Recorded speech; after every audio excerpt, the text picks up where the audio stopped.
They said she'd never feel anything again.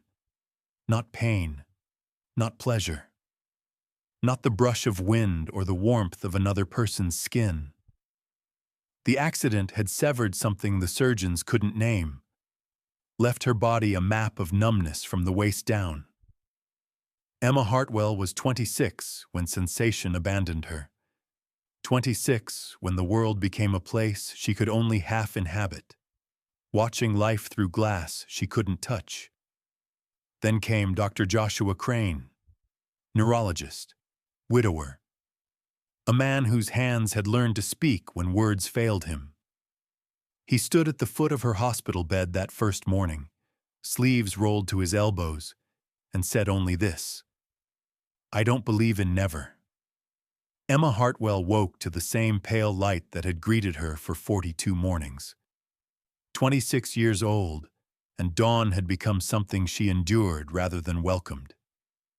The rehabilitation wing of St. Catherine's Hospital stirred around her in predictable rhythms. Footsteps in the corridor, the distant chime of an elevator, the mechanical hum of something medical she had stopped trying to identify. She lay still for a moment, eyes tracing the water stain on the ceiling tile above her bed. It looked like a bird with broken wings. She had studied it so many times she could draw it from memory. The transfer from bed to wheelchair required 17 specific movements. She had counted them once, in the early days when counting helped. Hands gripping the rail, core muscles engaging, the only ones she could still feel reliably. The pivot, the slide, the adjustment. Each movement calculated, mathematical, because her body no longer offered the unconscious grace that had once defined her. She could not feel the sheets against her legs as she moved them, could not feel the floor when her feet touched it during the transfer. The absence of sensation was not numbness exactly. Numbness suggested something dulled. This was void, a blank space where feeling used to live. Her wheelchair waited beside the bed like a patient animal, chrome and vinyl, efficient. She hated it the way some people hate mirrors. The bathroom routine took 20 minutes. Transfer to the shower chair, the water running hot, though she only knew this from the steam, not from her skin. She washed her legs with the same mechanical precision she used for everything now, watching her hands move across flesh that belonged to her but felt borrowed. There had been a moment. Just one. The car hydroplaning on rain-slicked asphalt. Her hands gripping the wheel. The world tilting sideways. The sound of metal crushing had been softer than she expected. Almost polite. Then darkness. Then fluorescent lights. Then a doctor's face carefully arranged into an expression that meant her life had split into before and after. Extensive nerve damage. The words had been soft, too. Carefully chosen, as if gentleness in delivery could soften the permanence of the verdict. She dressed herself in clothes designed for ease rather than beauty. Elastic, waists, loose fabric. The engagement ring hung on a chain around her neck, resting against her sternum. She could feel it there, the weight of it, one of the few sensations that remained in the territory above her waist. She did not know why she still wore it. Michael had left 3 weeks after the accident. His apologies as carefully rehearsed as the doctor's diagnosis. He had loved the dancer, the teacher, the woman who moved through the world with unconscious grace. He had not signed up for this. Neither had she. At 8, the physical therapist arrived. Karen or Kathy or something starting with K. She had kind eyes and a voice that stayed relentlessly cheerful no matter what Emma said or did not say.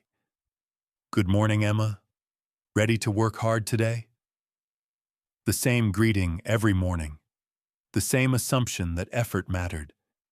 That trying would somehow undo the severed pathways, the interrupted signals, the disconnect between brain and body that doctors described with words like incomplete and partial and potentially. Emma went through the exercises because there was nothing else to do. Leg lifts she could not feel. Resistance bands pulling against muscles she could not sense engaging. The therapist's hands adjusting her position, moving her limbs like a doll being posed. Very good. You are making progress. Progress toward what? Emma wanted to ask. But she had learned that questions like that made people uncomfortable, made them work harder to convince her that hope was not a cruelty. Her mother called at 10, the same time every day. The conversation followed a script they had both memorized. How are you feeling today, sweetheart? Fine, Mom. The doctors say you are doing wonderfully. Sure. I'm coming to visit on Saturday. I will bring those cookies you like. Emma did not like the cookies. She had never liked them. But her mother needed something to bring, some gesture that meant she was helping. So Emma said thank you and let her believe it mattered. After the call ended, Emma sat at the window. This had become her ritual. The parking lot below stretched out in neat rows, cars coming and going. People walked from their vehicles to the hospital entrance with the casual ease of those who had never considered what a gift walking was. One foot in front of the other. Balance and motion and sensation all working together in seamless collaboration. She had been a dancer once, not professionally, but seriously. Teaching ballet to children in a studio that smelled of rosin and sweat and possibility. Her body had been an instrument she played without thinking. Pliés and pirouettes and grand jetés executed with the kind of precision that came from 10,000 hours of practice. Now she could not feel her own feet against the floor. A woman in the parking lot below bent to tie her shoe. Such a simple thing. The awareness of where her foot was in space. The sensation of fingers pulling laces tight. The automatic adjustment of balance. Emma watched until the woman disappeared into the building. Then she watched the empty space where the woman had been. The void was everywhere, it seemed. In her legs, in her future, in the space between who she had been and who she was now. The ring shifted against her chest as she breathed. She lifted it with one hand, held it up to catch the morning light. A promise made when promises seemed permanent. She should take it off, mail it back, let go. But letting go required knowing what to reach for instead. And Emma had stopped reaching for anything at all. She sat at the window until lunch arrived on a tray she did not want. Ate because the nurses checked. Returned to the window afterward. The parking lot filled and emptied. People came and went. She remained. This was her life now. Motion without feeling, days without purpose. Existence measured in transfers and therapy sessions and phone calls from people who did not know what to say. The light shifted as afternoon arrived. Soon the evening nurse would come. Then dinner, then medication. Then the long stretch of darkness before dawn arrived again, and the whole performance repeated. She had stopped hoping for different. Hope required believing that effort could change outcome, that trying mattered, that somewhere beyond the void, sensation waited to return. Emma no longer believed in waiting. She simply existed, present but not participating, alive but not living. The bird-shaped stain on the ceiling would still be there tomorrow. The wheelchair would wait beside the bed. The parking lot would fill with people who walked without thinking, and she would go through the motions again, because there was nothing else to do. The neurologist arrived at 11 without knocking. Emma noticed this first. Most doctors announced themselves with a perfunctory rap against the doorframe before entering. a gesture toward privacy that meant nothing in a place where privacy did not exist. This one simply walked in.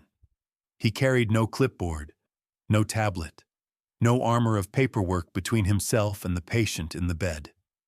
Just himself, tall and lean in a white coat that looked like it had been slept in. Dark hair slightly disheveled, eyes that registered her without performing concern. Emma straightened in her wheelchair reflexively, then hated herself for it, for still caring what doctors thought, for still hoping one might see something the others had missed. He pulled the visitor chair closer to her wheelchair and sat, not hovering above her the way doctors usually did, asserting the hierarchy of standing versus sitting, able-bodied versus not. He sat at eye level. "I'm Dr. Crane, Joshua Crane, neurology." She waited for the rest, the practiced introduction, the reassuring platitudes. They did not come. Instead, he looked at her with an attention that felt different, not the clinical assessment she had grown used to, that cataloging of deficits and limitations. This felt like actual seeing. "Tell me what happened." Emma almost laughed. She had told this story so many times, it had calcified into a script. Car accident, hydroplaning, spinal trauma, incomplete paralysis, extensive nerve damage, T10 vertebra, loss of sensation and motor function below the waist, prognosis guarded. The words came automatically, a recitation designed to require nothing of her. He waited. The silence stretched between them like a physical thing. Emma felt the weight of it, the expectation that she offer more than the medical shorthand she had learned to hide behind. Finally, because he did not fill the space with empty comfort or move on to the next question, she spoke. It was raining. Not hard. Just enough to make the roads slick. I was coming home from the studio where I taught. Late class. The light changed, and I accelerated, and the car just slid, like the road disappeared. I tried to correct, but the wheel wouldn't. The sound was softer than you'd think. Metal folding, then nothing, then lights. Then a man in scrubs telling me very carefully that I needed to stay calm, that I had been in an accident, that I should not try to move. She stopped, her throat tight. She had not told anyone this version, the one that included the before, the moment of losing control, the softness of disaster. Joshua Crane nodded once, then asked a question no one else had thought to ask. What do you miss most? Not do you have sensation, not can you feel this or that, not rate your pain on a scale of 1 to 10. What do you miss? Emma felt something crack inside her chest, some carefully maintained wall, dancing. I miss knowing where my body is in space without having to think about it. I miss the floor under my feet.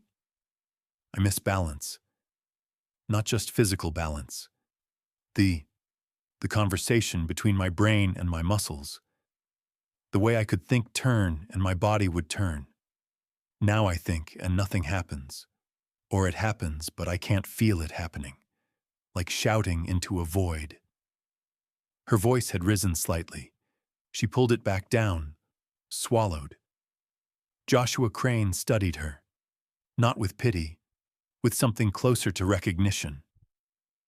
The other doctors gave you their prognosis. I'm not here to contradict them. But I've learned that nerve pathways are more stubborn than we give them credit for. Emma wanted to argue. Wanted to recite the statistics she had memorized in the early days. The percentage of incomplete spinal cord injuries that resulted in significant functional recovery. The timeline for nerve regeneration. The difference between hope and probability. Instead, she asked, "Why are you here?" He looked toward the window before answering.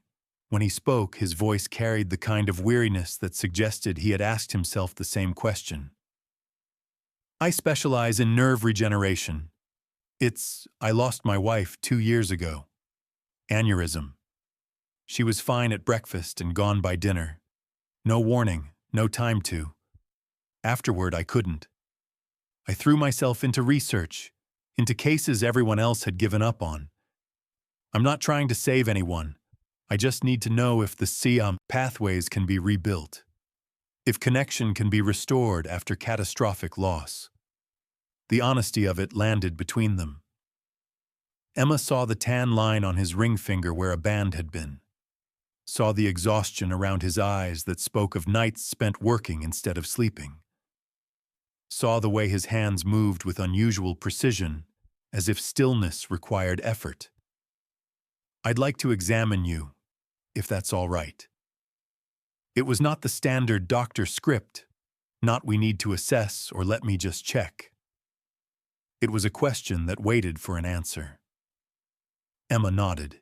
He moved carefully, not with the brisk efficiency most doctors employed, but with a deliberation that suggested he was listening with his hands. He rolled up her pant legs, exposing skin she could not feel. His fingers pressed against her calf, her ankle, the arch of her foot. Anything? No. He moved up to her knee, her thigh, pressure at different points, temperature, texture, each time asking the same quiet question. Anything? Each time her answer the same. No. But there was something in his focus, the way he mapped her body like terrain he was determined to understand, not cataloging failure, searching for pathways, for the stubborn possibility of reconnection. When he finished, he pulled her pant legs back down with the same care he had used to roll them up, sat back in the chair. I'll be back tomorrow. Not a promise of cure, not false hope. Just the simple statement of return. Emma watched him stand, watched him move toward the door. Something compelled her to speak. Dr. Crane? He turned. Do you really think the pathways can be rebuilt after catastrophic loss? He met her eyes, and in his gaze she saw the same thing she felt, the same careful distance from hope, the same exhaustion of trying to believe. I don't know, but I think they're worth looking for. Then he was gone. The room felt different in his absence. Not emptier exactly, just quieter, as if sound had been present and then withdrawn. Emma sat in her wheelchair, hands resting in her lap, the engagement ring pressed against her sternum with each breath. She thought about nerve pathways, about catastrophic loss, about the difference between rebuilding and letting go. Outside her window, the parking lot continued its rhythm. Cars arriving, people walking, the world moving forward while she remained still. But something had shifted, some small thing she could not name. Dr. Joshua Crane had not promised her anything, had not offered hope or comfort or the practiced reassurance she had learned to distrust. He had simply asked what she missed, had touched her legs with hands that searched rather than assessed, had admitted his own broken places. And for the first time since the accident, Emma felt something other than void. Not hope exactly. She was not ready for hope. But maybe something close to curiosity, about nerve pathways, about stubborn possibilities, about whether connection could be restored after everything broke. She would see him. Tomorrow, he had said. Emma found herself waiting for tomorrow in a way she had not waited for anything in weeks. The light shifted across the room. Lunch arrived. The afternoon stretched ahead in its usual shape. But underneath, barely perceptible, something had changed. She could not feel her legs, could not sense the floor or know where her body was in space without looking. But she could feel the weight of a question settling in her chest. What if? It was dangerous. She knew that. Knew hope was the cruelest thing you could offer someone who had lost everything. But Dr. Joshua Crane had not offered hope. He had offered to look, to search, to see if pathways could be found in the wreckage, and Emma, despite herself, wanted to know what he would find. The first week passed in careful repetition. Joshua Crane arrived every morning at 7, before the surgical schedule claimed him, before the hospital woke fully into its daylight rhythms. Emma learned to listen for his footsteps in the corridor. Steady, unhurried, different from the nurse's efficiency or the resident's haste. He was not officially assigned to her case. She knew this from the way other doctors occasionally looked at him when he appeared in her doorway. A glance that held questions no one asked aloud. But no one questioned the neurologist's interest. Perhaps because everyone at St. Catherine's knew his story. The wife, the aneurysm, the 2 years since. Their routine took shape like sediment settling. He would enter, pull the chair close, ask how she slept, then the examination. His hands moving over her legs with the same careful attention he had shown that first day. Pressure here, temperature there. The quiet question? Anything? Always her answer. No, but afterward they would talk. Not about prognosis or protocols. About small things, books, music. The particular quality of hospital coffee. Conversations that felt like breathing after holding your breath too long. Emma began anticipating his arrival. Hated herself for it. For the way her pulse quickened at 7 when footsteps approached. For the disappointment on the rare morning he was delayed. She was not supposed to need this. Was not supposed to attach meaning to the presence of a doctor doing his job. Except it did not feel like a job. It felt like something else. Something without a name yet. On the third day he brought coffee. 2 cups. Set one on the table beside her wheelchair without comment. She lifted it, tasted it, black with sugar, exactly how she took it, though she had never told him. How did you know? He settled into his chair. I pay attention, such a small thing. Coffee prepared correctly. But Emma felt the weight of it. Someone had noticed, had remembered, had thought of her outside this room. On the 5th day, she asked about his wife. The question emerged before she could stop it. Too personal, too intrusive. But he had opened the door with his honesty that first day, and she wanted to walk through it. What was her name? Martha. He said it quietly, like the word still hurt his mouth. Emma waited. He continued without prompting. She died instantly. Cerebral aneurysm, no warning, no goodbye. I was grateful for that she didn't suffer, that she didn't have time to be afraid. Then I hated myself for being grateful, as if her death could have a best-case scenario. His hands flexed in his lap. Emma recognized the gesture, the attempt to hold something that had already slipped away. I'm sorry. He nodded. People say that. I know they mean it, but sorry doesn't. It doesn't change the after, the way every room is wrong, the way you forget for a second when you wake up and then remember, and it's like hearing it for the first time again. Yes, Emma said. That's exactly what it's like. Their eyes met. A recognition passed between them, the understanding of those who had lost something central, whose lives had split into before and after. On the 7th day, Emma could not sleep. She wheeled herself down the corridor at 11, needing motion even if she could not feel it, needing to be somewhere other than her room where the walls pressed close and the ceiling stain mocked her with its broken bird shape. She saw him in the therapy gym, through the window, alone, not exercising, just sitting on one of the weight benches, head in his hands. The posture of exhaustion that went deeper than physical. She did not disturb him, simply watched for a moment before wheeling back to her room, but the image stayed. Dr. Joshua Crane at 11 at night, alone in a hospital gym, holding his head like it was too heavy to carry. He practically lives here, she heard a nurse say the next morning as Emma waited for her therapist. The two women stood just outside her door, unaware or unconcerned that she could hear. Dr. Crane, ever since his wife. He'll work 36-hour shifts if you let him. It's sad.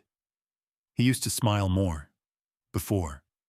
Well, grief does what it does. At least he's finally showing interest in something, or someone. A pause heavy with implication. You mean the Hartwell girl? I'm just saying. He never takes personal interest in patients, not since Martha.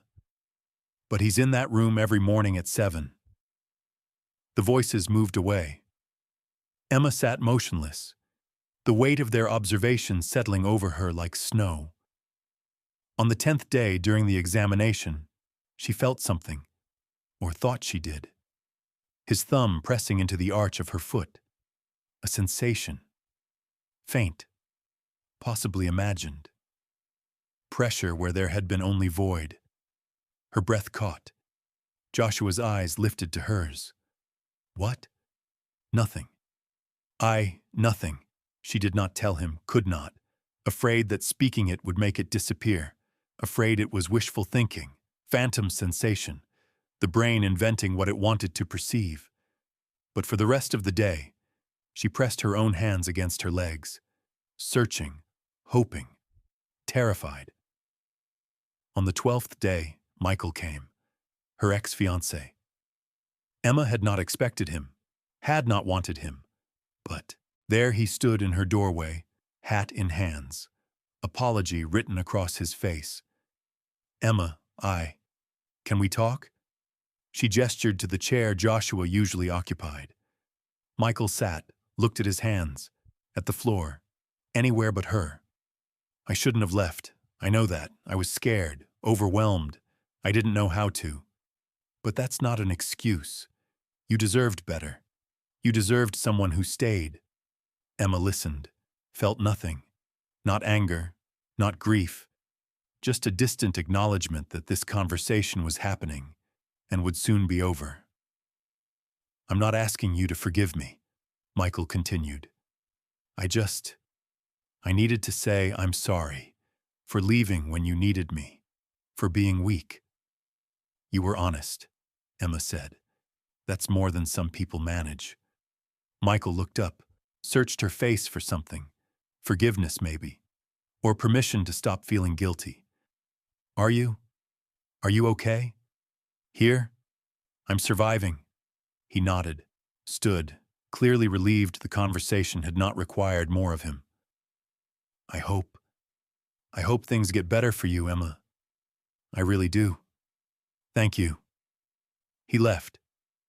Emma watched the empty doorway, felt the flatness of closure, the end of a story that had already ended.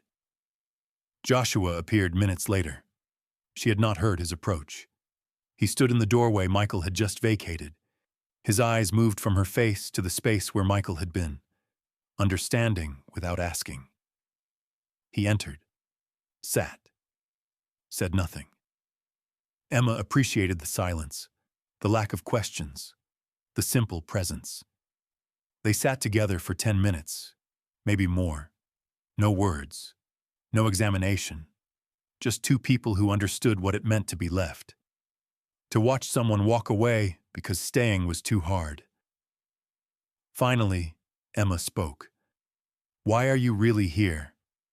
I'm not a surgical candidate. You could be helping people you can actually fix. Joshua's jaw tightened. He looked at his hands, the same hands that had mapped her legs every morning for 2 weeks. Maybe I'm not here to fix you. Maybe I'm here because you're the first person who doesn't expect me to be fine. The honesty of it struck her chest. Emma felt tears threaten, pushed them back. I'm not fine either. I know. Is that why you come? Because I'm as broken as you are? He met her eyes then, and in them she saw something raw, something usually hidden beneath the professionalism and the careful control. I come because when I'm here, I remember what it feels like to be present, to pay attention, to care whether someone feels anything. For 2 years, I've been numb, going through motions, working until I'm too exhausted to think. And then you. You asked what you missed most, and I realized I missed the same thing. Not dancing, but connection. Knowing where I am in space, feeling like my life is more than just. Aftermath? Emma's throat closed. She understood. God, she understood. So we're both looking for feeling. Yes, and neither of us knows if we'll find it. No. The silence returned, but it felt different now. Not empty, full of everything they had named. Outside, the hospital moved through, its rhythms, meals delivered, medications dispensed, monitors beeping their steady reassurance that hearts were beating, lungs were breathing, bodies were performing their functions. Inside her room, Emma and Joshua sat in the quiet understanding of those who had lost their way, who were searching for pathways in the wreckage, who did not know if reconnection was possible but could not stop looking. His coffee grew cold on the table. Her hands rested in her lap. The engagement ring pressed against her sternum, and somewhere in her foot, beneath layers of damaged nerve and interrupted signal, the ghost of pressure lingered. Real or imagined, present or hoped for. Emma did not tell him, not yet, but tomorrow at 7. When he arrived and pulled his chair close and asked how she slept, tomorrow maybe she would be brave enough to say, I think I felt something. Emma could not sleep. Again. The ceiling stain mocked her in the darkness. The bird with broken wings. She had memorized every line of it, every shadow, until it felt like something alive watching her fail to rest. At 2 a.m, she gave up, transferred to her wheelchair with the practiced efficiency of repetition. 17 movements. She no longer counted. Wheeled herself into the corridor where night shift nurses moved like ghosts between pools of fluorescent light. No one stopped her. They knew by now. The girl who could not sleep, who went to the therapy gym when the rest of the hospital dreamed. The gym was supposed to be empty, always was at this hour. A space of equipment and mirrors and the lingering smell of rubber and disinfectant. Emma liked it best this way. No therapists with their encouraging voices, no other patients to compare herself against. Just her and the exercises and the pretense that effort mattered. But tonight the lights were already on. Joshua Crane sat on the floor near the parallel bars, papers spread around him like fallen leaves, research journals, printouts dense with medical terminology, a laptop open, screen glowing blue in the dimness. He looked up when she entered. No surprise in his expression, just a quiet acknowledgement. Can't sleep either? No. Emma wheeled closer, saw the exhaustion in his face, the stubble he had not bothered to shave, the coffee cup empty beside him. You're here a lot at night. So are you. A small truth between them. Two insomniacs finding each other in the hours when sleep refused to come. I was just. He gestured vaguely at the papers, reading about nerve regeneration patterns, trying to understand why some pathways reconnect and others don't. Any answers? Not yet.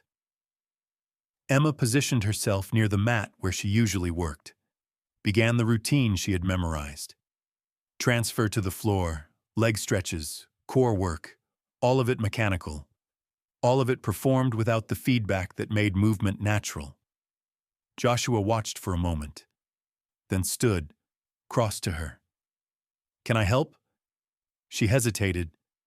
The exercises were private, her ritual.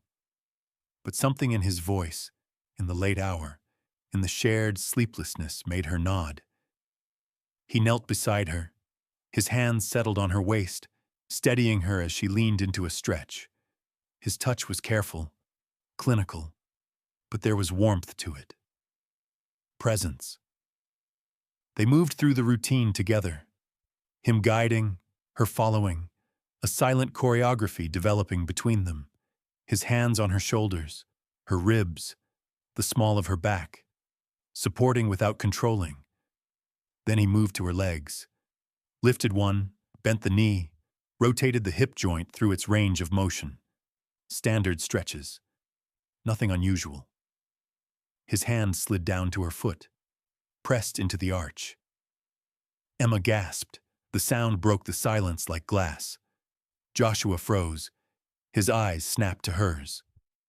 What? Her heart hammered, the sensation still there.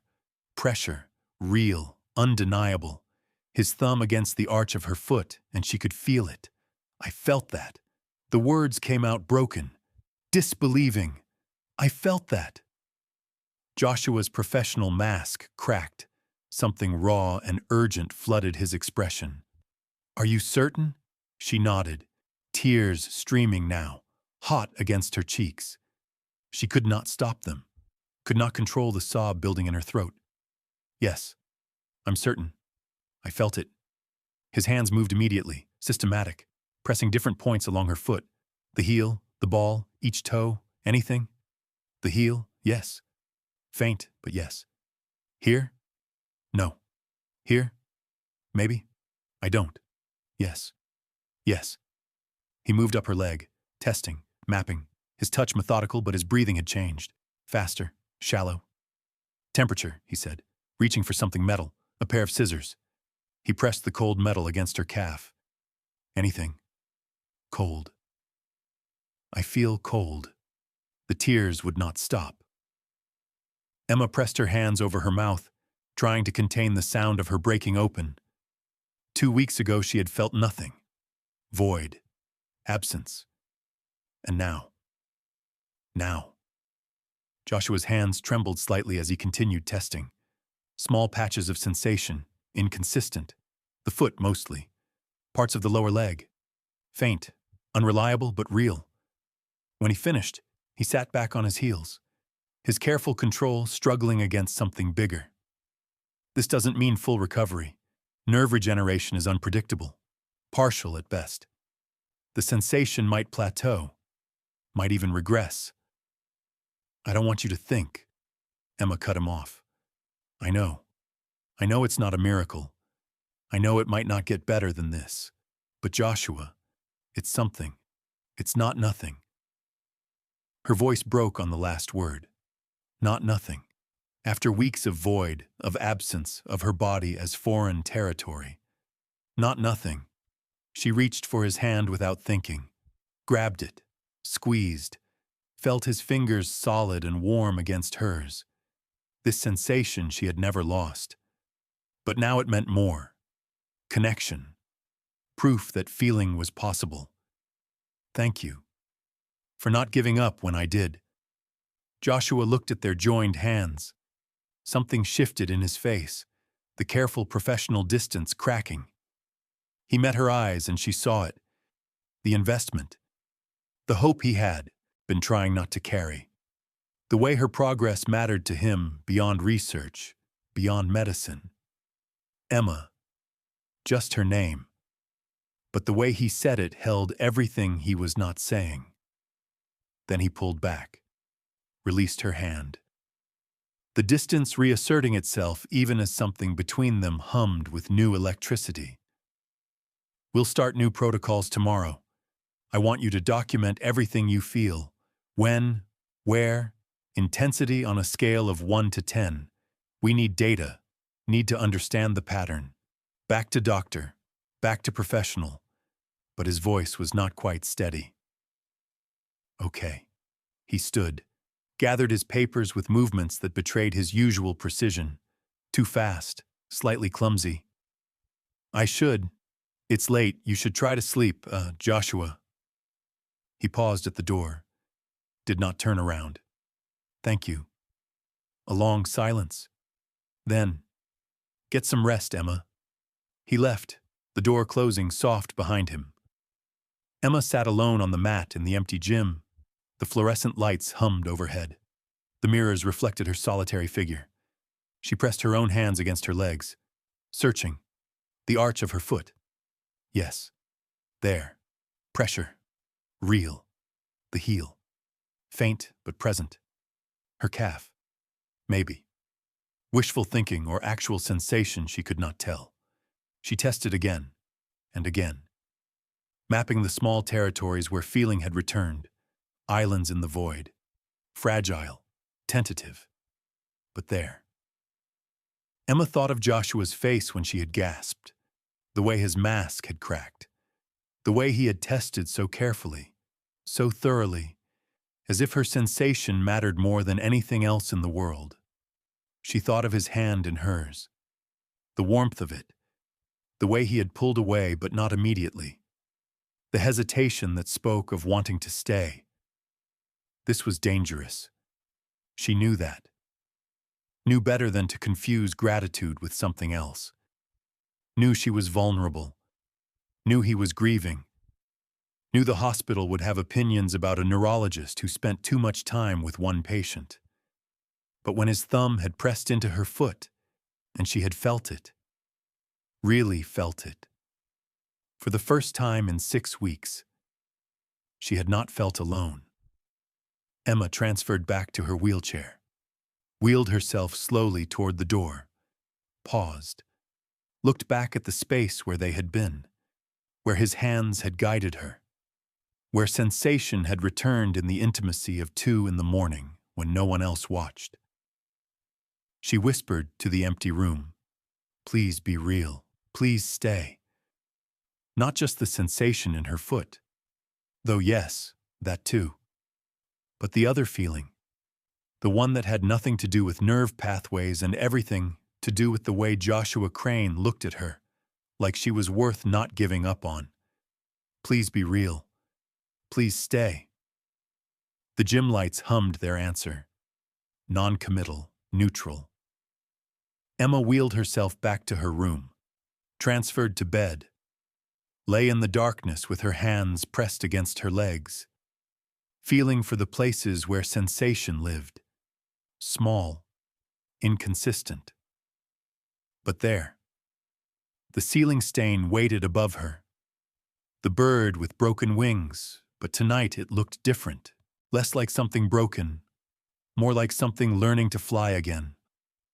Emma closed her eyes, felt the ghost of Joshua's hands steadying her, felt the pressure in her foot. Real, undeniable. Sleep did not come. But for the first time in weeks, she did not mind the wakefulness. She had felt something. 2 things, actually. Pressure in her foot, hope in her chest. Both fragile, both dangerous, both impossible to ignore. The night stretched on. Emma lay awake, feeling. Word spread through St. Catherine's the way all news spreads in hospitals, through nurses' stations and break rooms, through overheard conversations and significant glances. Emma Hartwell, the paralyzed dancer in 304, was showing improvement, sensation returning, inconsistent but measurable. And Dr. Joshua Crane, the neurologist who had barely spoken to anyone since his wife died, was spending every morning in her room. Emma heard the whispers, caught the looks. The skepticism wore different faces but the same expression. Doubt dressed as concern. Psychosomatic, one resident muttered to another outside her door. Patient fixation. She wants to feel something so badly she's convinced herself she does. Placebo effect, another agreed. Crane's paying attention. She's responding to that, not actual nerve regeneration. Emma pressed her thumb into the arch of her foot under the blanket. Felt the pressure. Real, undeniable. But doubt crept in anyway. Insidious. What if they were right? What if she was imagining it, inventing sensation because Joshua believed she could? She pushed the thought away, tested again, still there, faint but present. Real, she told herself. This is real. But the whispers had planted something, a question she did not want to ask. The hospital administrator called Joshua to his office on a Tuesday. Dr. Raymond Chen, a man who valued protocol and appropriate boundaries above most things. He sat behind his desk, fingers steepled, expression carefully neutral. Dr. Crane, thank you for coming. Please sit. Joshua remained standing. His face set in the careful blankness Emma had learned meant he was bracing for impact. I'll stand. Dr. Chen sighed. There have been concerns about your involvement with Emma Hartwell. You're spending considerable time with a patient who isn't technically under your care. Your focus on this one case is, people are talking, Joshua, let them talk.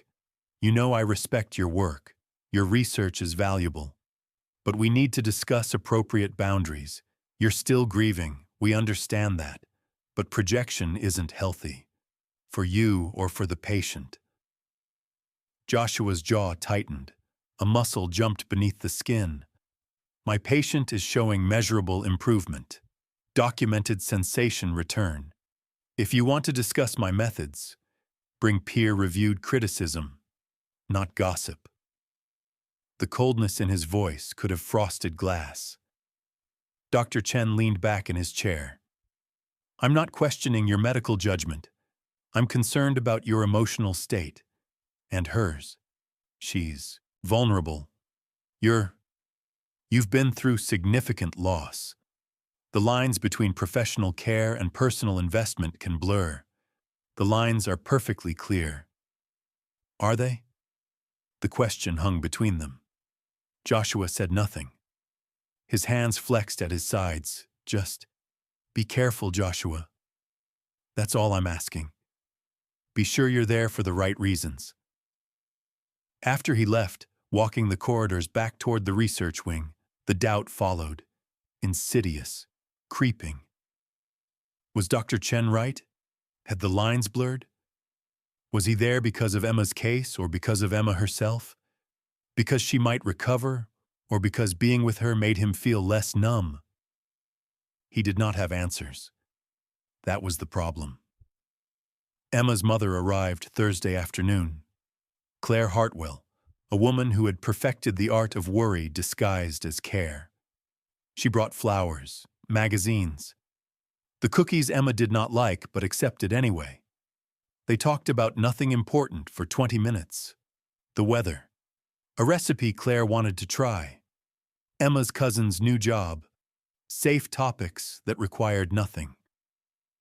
Then Joshua appeared in the doorway for his evening check-in. Emma's face transformed. A light switching on.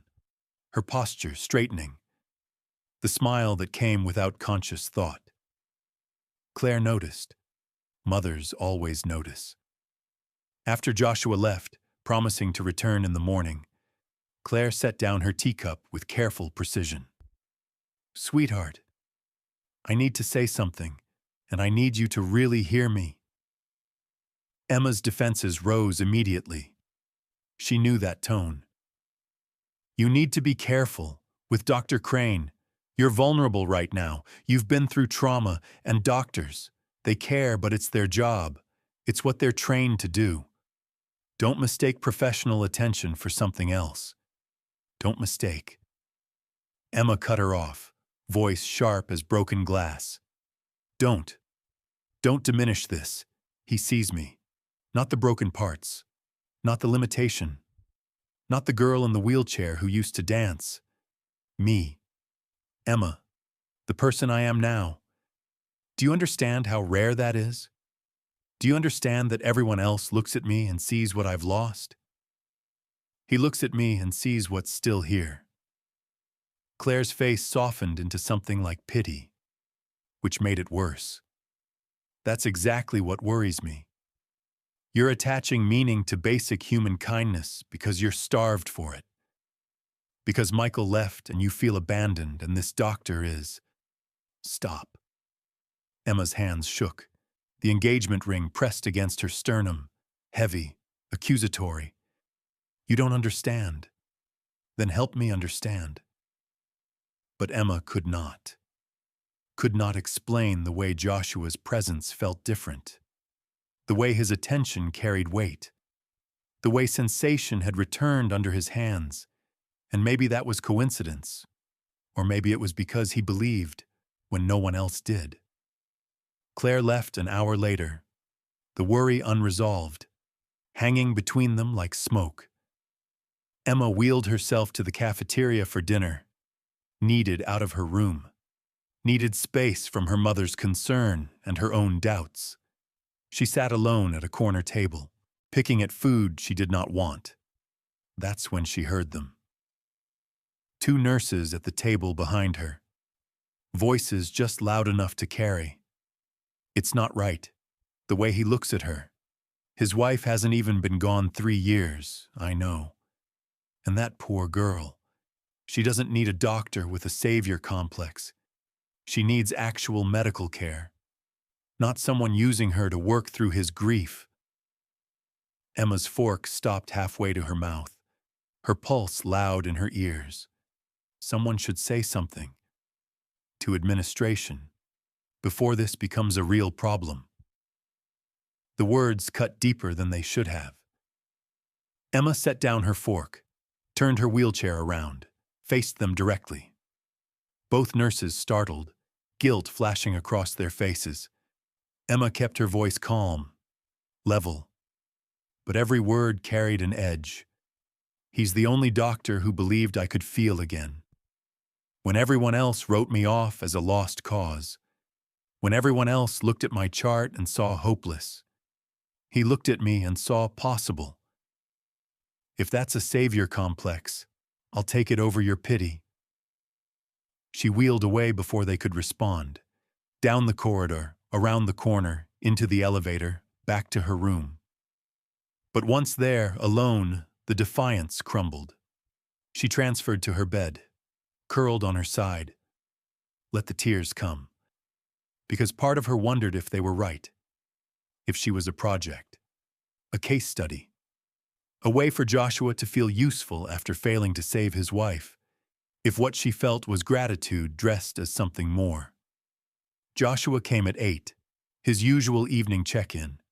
But when he entered, he stopped, read something in her posture, her face. What happened?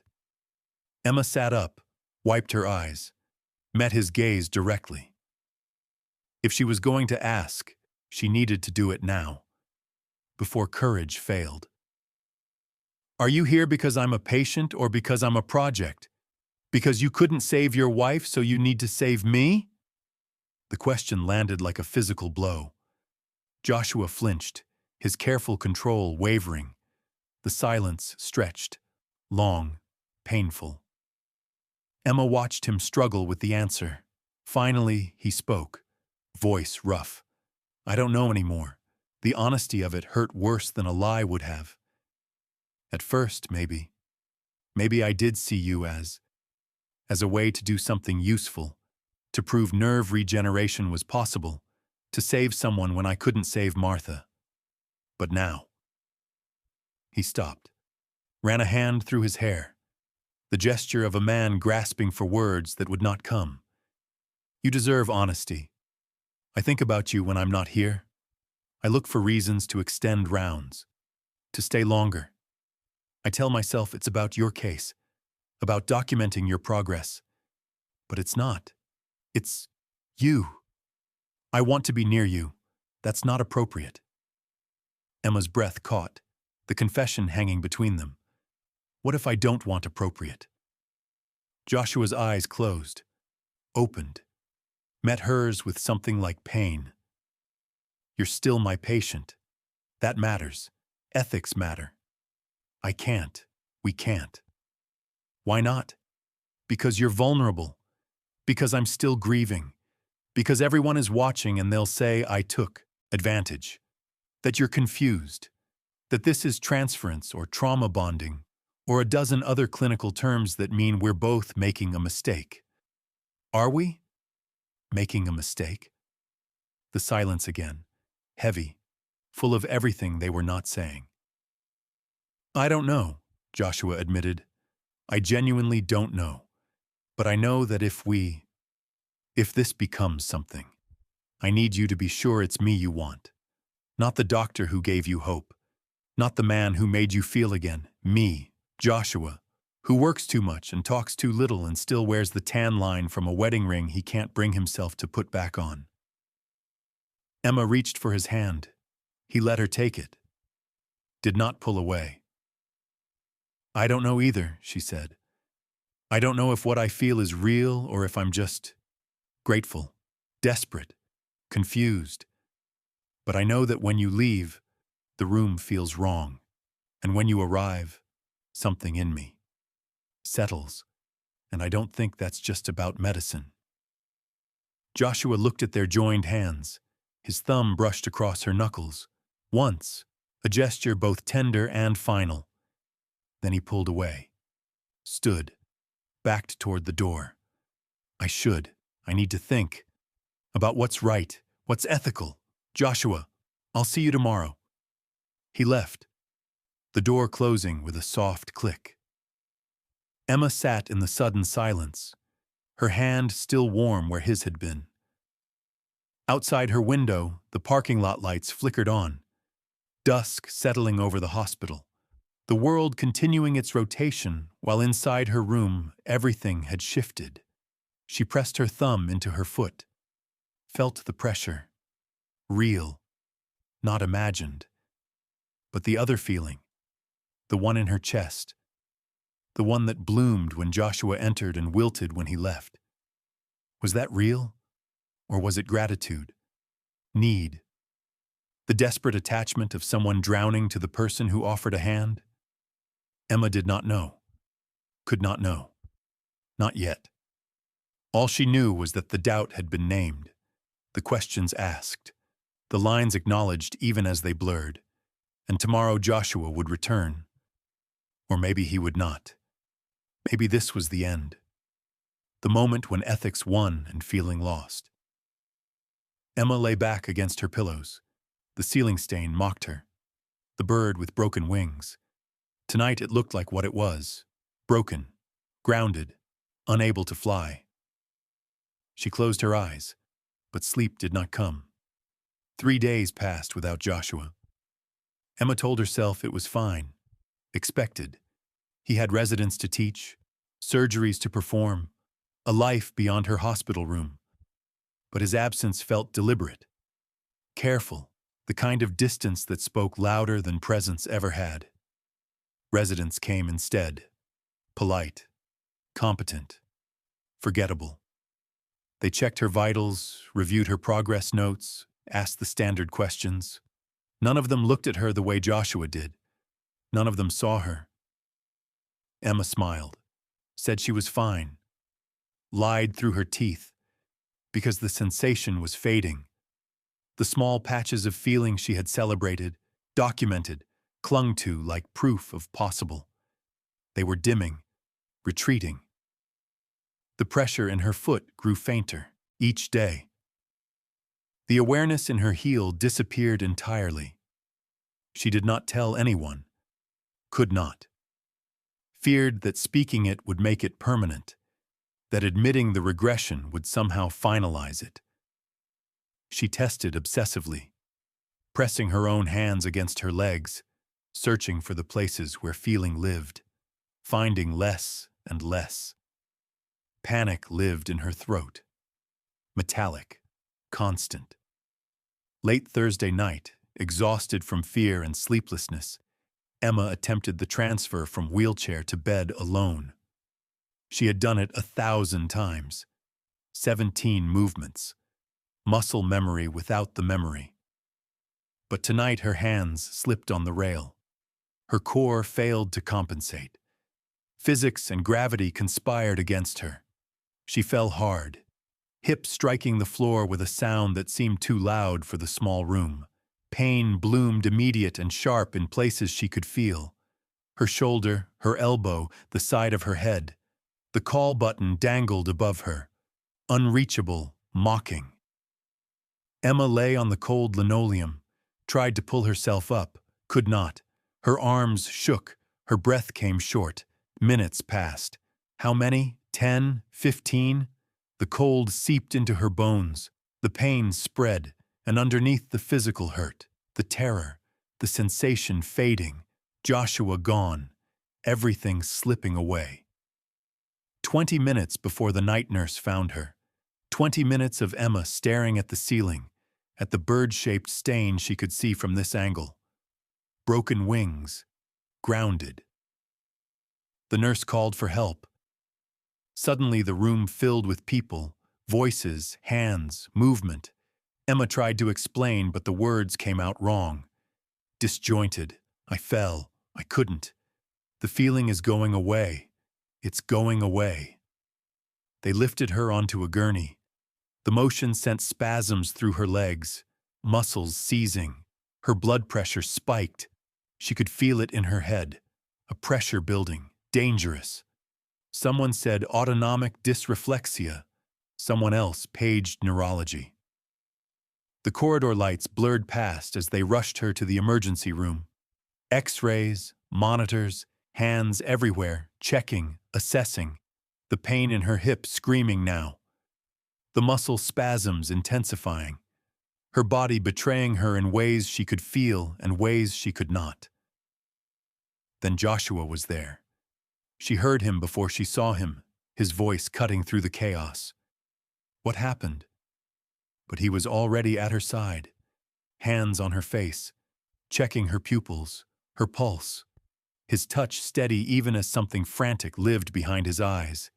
He wore jeans, a button-down shirt untucked, street clothes, not scrubs. They had called him from home, from wherever he went when he left the hospital. Emma, look at me. Stay with me. His voice, finally, after 3 days of absence. Emma's eyes found his. I fell. I couldn't feel. Joshua, I can't feel again. It's going away. The sensation, it's going away. Her words tumbled out, desperate, terrified. His face did something complicated. Pain, understanding, determination. Breathe, slow breaths. I've got you. He moved with precision, ordering medications, adjusting her position to relieve the muscle spasms, monitoring her blood pressure as it slowly descended from dangerous levels. His hands never stopped moving, never left her. 3 residents stood nearby, perfectly capable of handling this. But Joshua did not step back, did not delegate. He stayed, hands on her, voice steady, presence absolute. The crisis took an hour to stabilize. By the time they wheeled her back to her room, Emma's body had stopped its rebellion. The spasms eased, the blood pressure normalized, but the exhaustion pulled at her like undertow. Joshua followed, pulled the visitor chair to her bedside, sat. You should go home, Emma whispered. I'm fine now. I'm staying. Joshua, I'm staying. His hand rested on the bed rail, close to hers, not touching, but close. Emma's eyes closed despite her best effort, the medication pulling her under, the exhaustion winning. When she woke, the room was dark. The clock read 3:07 a.m., and Joshua was still there, slumped in the chair, asleep, his head tilted at an angle that would hurt his neck, still in his street clothes, still keeping vigil. Joshua, he jerked awake, disoriented for a moment before his eyes found her. Cleared, focused. You stayed. Of course I stayed. The simplicity of it broke something in Emma's chest. She felt tears threaten, hot, unwelcome. I'm terrified. The words came without permission. Raw, honest. Joshua leaned forward, listening, not of being paralyzed. I've made peace with that. Or I was making peace, but hoping again, feeling again. And now it's going away and I don't. I can't lose it twice, I can't. Her voice broke. The tears came. And you. I'm terrified that what I feel for you is just gratitude, desperation, that I'm not really me right now. just someone broken who grabbed onto the first person who didn't look away, who didn't leave. And when I'm better, or when I'm not better, but when I'm stable, what if I realize it was all just need, not real? The confession poured out. All of it. The fear she had been carrying, the doubt the nurses planted, her mother's warnings. The question of whether any of this was real or just trauma and attachment, and two people using each other to feel less alone. Joshua moved, slowly, from the chair to the edge of her bed, sat facing her. His face close enough that she could see the exhaustion, the stubble, the fear in his eyes that matched her own. Stop. His voice gentle but firm. You want honesty? I'm terrified too. I'm terrified I'm using you to feel something again after 2 years of numbness. I'm terrified I'll hurt you. I'm terrified of wanting you this much when you're patient. She finished the sentence. He nodded. Yes. Silence settled. Heavy, full of everything they had named. Then his hand moved, covered hers on the bed. Warm, solid, real. So what do we do? Emma asked. Joshua's jaw tightened. She watched him struggle with the answer, with what was right versus what he wanted. I should transfer your care to Dr. Nguyen. She's excellent, specializes in spinal cord injury rehabilitation. She can. No. Emma's voice came out stronger than she expected. Firm, clear. I don't want excellent. I want you. The weight of that statement sat between them, all the meaning it carried, medical and otherwise.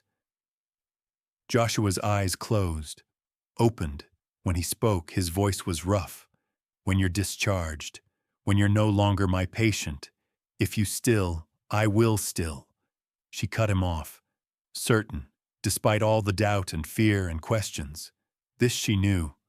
I will still. Joshua lifted her hand, slowly, deliberately, pressed his lips to her knuckles, the gesture both chaste and charged with everything they were not saying, everything they were not allowing themselves to do. Then we wait. We do this right. Emma nodded, though waiting felt impossible, though 2 weeks stretched ahead like years. How long? Until discharge? 2 weeks, maybe less if your hip heals well, if the spasms don't return. 2 weeks. Yes. His hand still held hers. His thumb brushed across her knuckles. Once. Twice. A rhythm like breathing. The sensation is really fading, Emma whispered. It's not just fear, it's real. I'm losing it. I know. Will it come back? I don't know. The honesty hurt, but she preferred it to false comfort. What if it doesn't? What if I stay like this? Joshua's eyes held hers, steady, unflinching. Then you stay like this, and I still. When you're discharged, if you still want, I will still want. Then that's what matters. Emma felt something ease in her chest, not the fear. That remained. But the question of whether he would stay if the miracle did not happen, if sensation did not return, if she remained broken, he would stay. He had just said it without saying it. You should sleep, Joshua said. Real sleep. Not the kind where you're terrified to close your eyes. Will you stay? Until you're asleep. She wanted to argue, to ask him to stay longer, all night, forever. But exhaustion pulled at her, and his hand held hers, and that would have to be enough. Emma closed her eyes, felt his presence beside her, his thumb still moving across her knuckles, a small motion, a quiet promise. Sleep came slowly, then all at once. When she woke again, dawn was breaking. The chair was empty, but a note rested on her bedside table. His handwriting, precise, careful. 2 weeks, then no more waiting. Emma held the note, read it again, felt the weight of the promise, the timeline, the acknowledgement that what lived between them was real enough to wait for. Her hip ached. The sensation in her foot remained faint, inconsistent, maybe fading, maybe permanent. She did not know, but Joshua would be back. At 7, like always, and in 2 weeks, she would be discharged. No longer his patient. No longer bound by ethics and protocol and appropriate boundaries. 2 weeks. Emma pressed the note against her chest, closed her eyes, let herself hope. Carefully, tentatively. The bird-shaped stain on the ceiling caught the morning. Light, broken wings, grounded. But maybe learning to fly again anyway. 14 days had never felt longer. Emma counted them like a prisoner marking walls. Each morning, Joshua arrived at 7. Each morning, he brought a resident, Dr. Patel or Dr. Kim or whichever young doctor needed to learn how to document nerve regeneration patterns. The resident performed the examination while Joshua observed. Professional, appropriate, correct. But his eyes found hers over the resident's shoulder. Held a beat too long. A conversation without words. I'm here. I'm waiting. Soon. Emma's body betrayed her constantly. The way her pulse quickened when she heard his voice in the corridor. The way her breath caught when his hand steadied her during transfers, lingering half a second past necessary. The way she smiled without meaning to when he entered the room. The hospital watched. Everyone knew. The nurses exchanged glances. The residents tried not to smirk. The attending physicians pretended not to notice the careful distance that somehow felt more intimate than touching. Day 3. Emma's physical therapy session in the gym. The therapist placed a heating pad against her calf. Standard protocol for muscle relaxation. Emma felt it. Not imagined, not hoped for. Felt it. The warmth spreading across her skin like sunrise. She told Joshua during evening rounds. Could not help herself. Could not wait. His face transformed. Joy, relief, wonder. Then he caught himself, schooled his expression back to neutral. Made a note in her chart with hands that were not quite steady. Very good progress, he said, his doctor voice. But his eyes said everything else. Day 5. Dr. Sarah Chen, a cardiologist who had worked with Joshua for years, caught him in the hallway outside Emma's room. Emma heard through the door left slightly ajar. Just so you know, we're all rooting for you when she's discharged. You deserve this, Joshua. Martha would have wanted you to be happy again. Silence. Then Joshua's voice. Thick, rough. Thank you. Emma pressed her hand over her mouth, felt the weight of his grief, his guilt, the permission he needed from people who had known his wife, who understood what it meant to move forward. Day 7. Emma's discharge date set. Friday at 2. Her mother called with updates. The apartment modified. Ramps installed. Grab bars in the bathroom. An accessible shower. Everything ready for her return to a life that would never be what it was, but might be something new. The days compressed. Therapy sessions. Paperwork. Measurements of progress that felt both monumental and insufficient. Sensation remained patchy. Inconsistent. She could feel texture in some places. Pressure. Sometimes temperature. Enough to matter. Enough to document. Not enough to dance. She had made peace with that. Mostly. Day 10. Joshua examined her himself. No resident present. Just the two of them and the pretense of professionalism wearing thin. His hands on her legs, clinical, careful. But when he pressed into the arch of her foot, and she gasped, felt the pressure clear and undeniable, his hand stilled. Still there? Yes. Good. Just that. But the word carried weight. Relief. hope, something that felt dangerously close to pride. Emma overheard two nurses talking outside her door. Not gossip this time, something gentler. They're sweet together. The way he looks at her, like she's the only person in the world. She deserves someone who looks at her like that. After everything, so does he. After Martha, Emma sat very still, let herself feel seen, accepted, even by the hospital community that had judged them. Day 13, Thursday, the last day Joshua would be her doctor. He came for evening rounds, stood in the doorway longer than necessary before entering, pulled the chair close one final time. Tomorrow you'll be Dr. Nguyen's patient.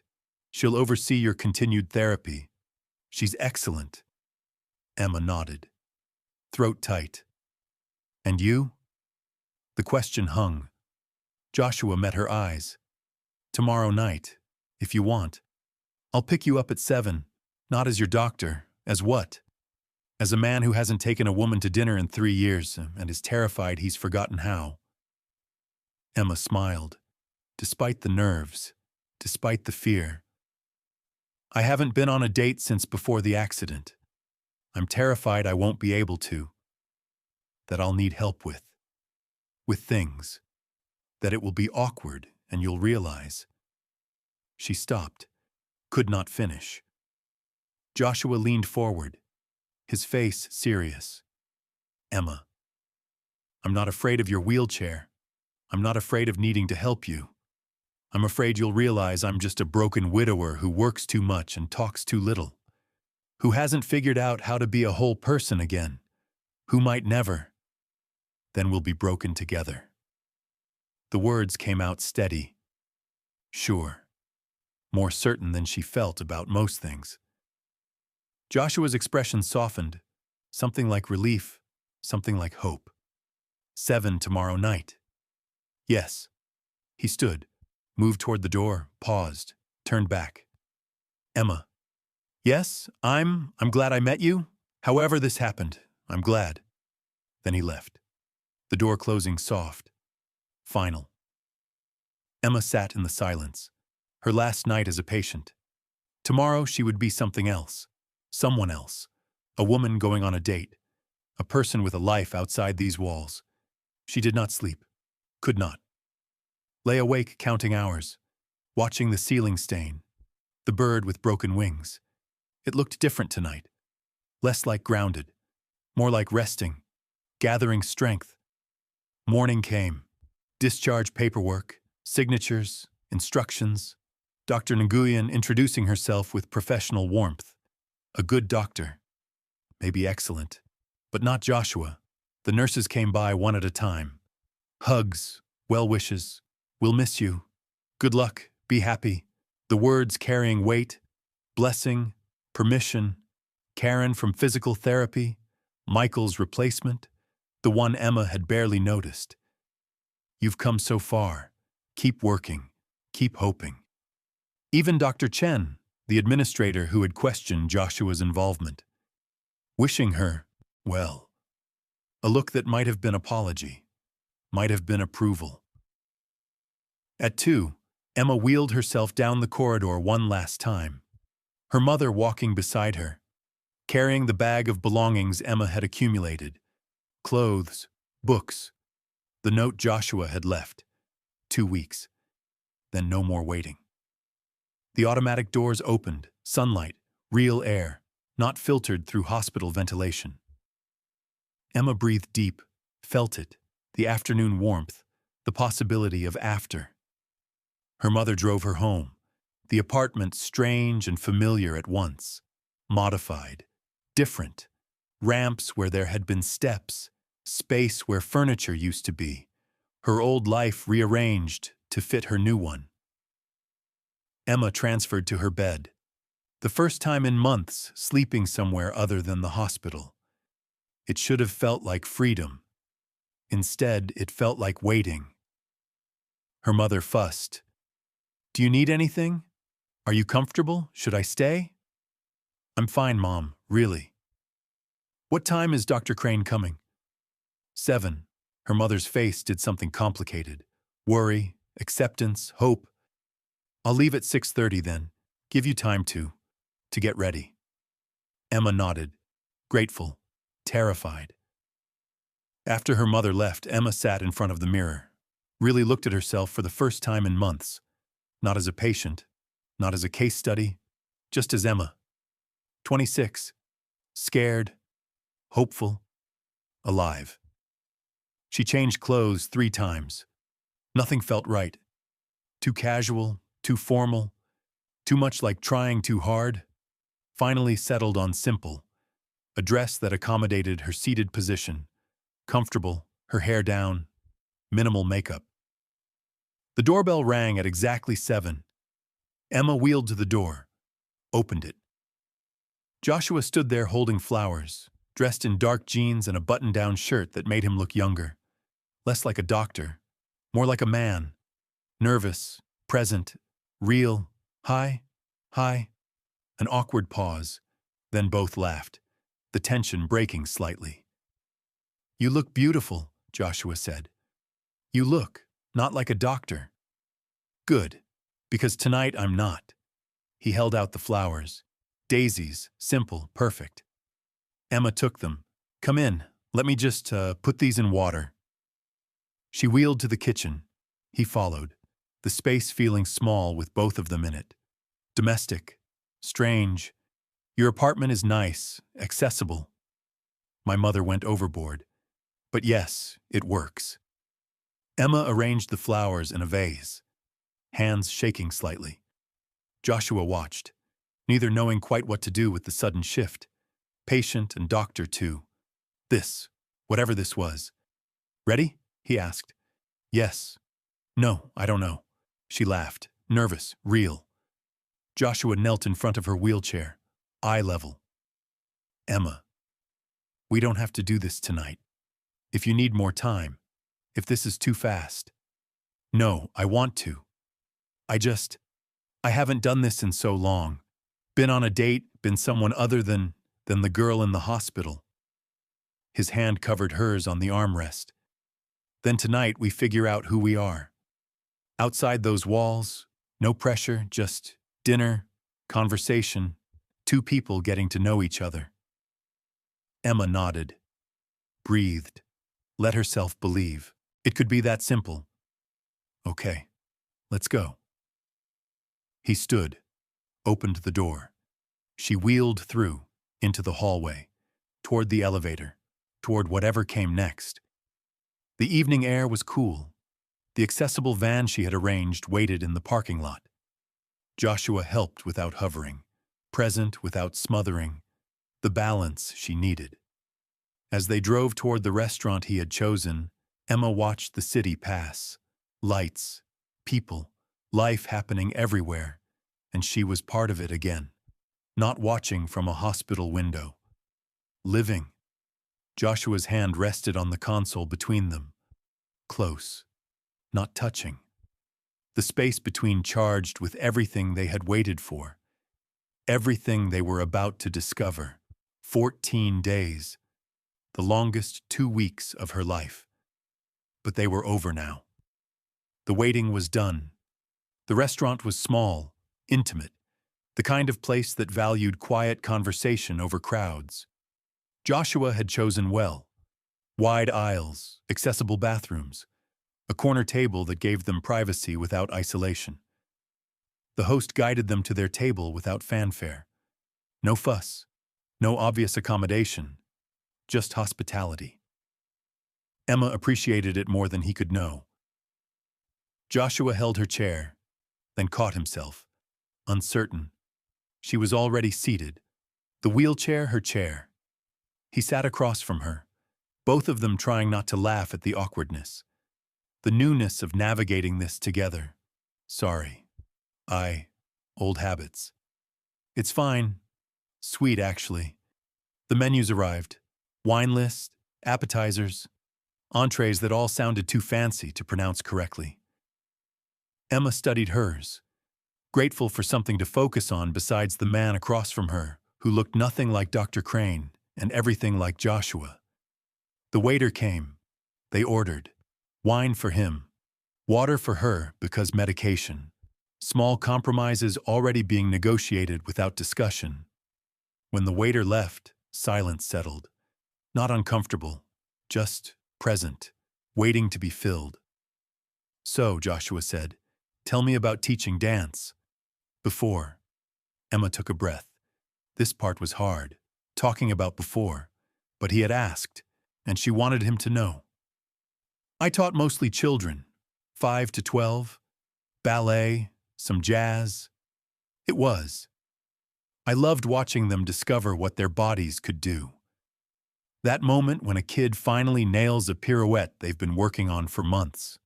The pure joy of it. Movement as conversation, as expression. She paused, swallowed. I miss it. Not just dancing myself, but teaching, sharing it. Could you teach again? Differently? Emma considered. She had not let herself think about it. About adaptation. About what might still be possible. Maybe. Adaptive dance exists. I've been avoiding researching it because it felt like admitting that this is permanent, Joshua finished gently. Yes, he nodded, set down his wine glass. I wanted to be a pianist. Before medicine, trained classically from age 6. My mother had visions of concert halls. I was decent, good enough for conservatory probably, but my hands, they were better suited to surgery, more precise than artistic, more mechanical than emotional. You gave up music for medicine? Not entirely. I still play, late at night when I can't sleep. My apartment has a piano I probably neglect. But yes, I chose the steadier path, the one that made sense. Do you regret it? Joshua thought about it. Really thought. Sometimes. When I'm reading about nerve pathways at 2 a.m. and my eyes blur. I wonder what life would have been like if I'd been brave enough to choose the uncertain thing. The beautiful thing instead of the practical one. Emma smiled. You chose research, though. That's not exactly practical. Nerve regeneration. People told you it was impossible. People tell you a lot of things are impossible. His eyes held hers, the meaning clear. She had been told.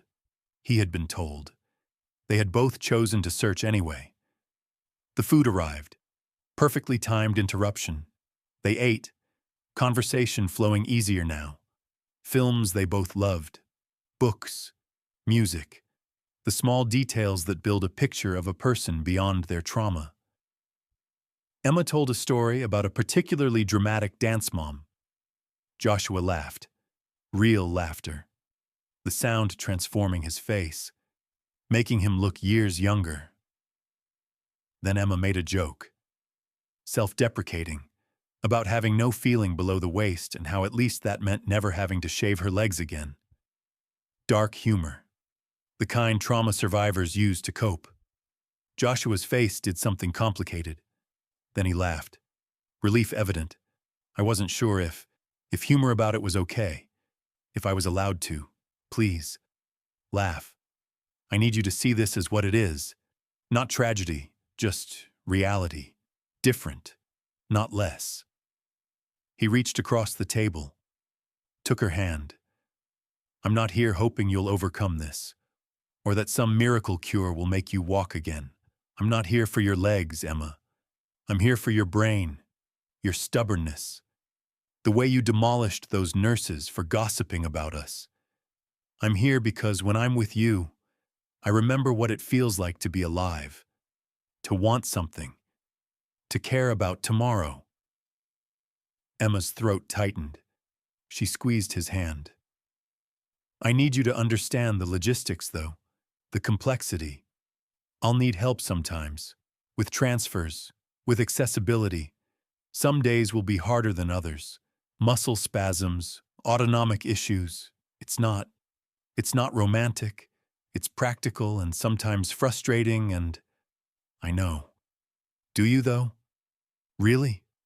Joshua's thumb brushed across her knuckles, the gesture already familiar. Already theirs. My wife died in our kitchen. I found her on the floor. Performed CPR until the paramedics arrived, even though I knew she was already gone. For 6 months after, I couldn't walk into that room without seeing her there. Eventually, I sold the house, moved to an apartment, started over. I understand that life isn't romantic, that love means showing up for the hard parts, the practical parts, the parts that aren't movie scenes. Emma nodded, believed him. They finished dinner. Dessert declined.